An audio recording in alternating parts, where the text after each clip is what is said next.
Mula Mayo 3, hindi na po lilipad sa Clark International Airport ang Emirates Airlines na manggagaling sa Dubai.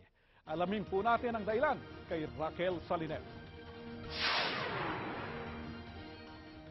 I think it is very significant that Emirates is finally flying into another destination in the Philippines because it will open a whole vista of opportunities for both our countries.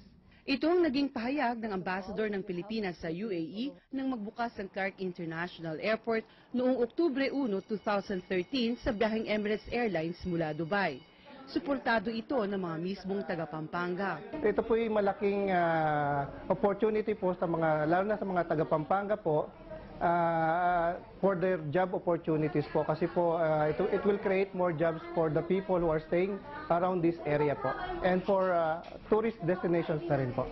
Pero matapos ang 7 buwan, kailangan itong ihinto. Isa sa dahilan ay nadagdagan ng mga airlines patungong Pilipinas mula UAE at para sa ibang OFW, may presyong mababa para sa kanila.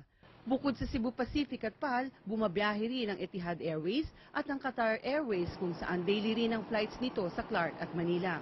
Nalungkot ang ilang kabayan mula sa norte na pauwi pa naman para magbakasyon.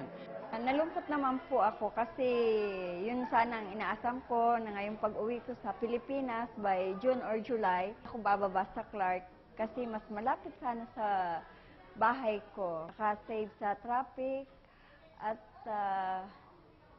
mas maraming makakasalubong sana.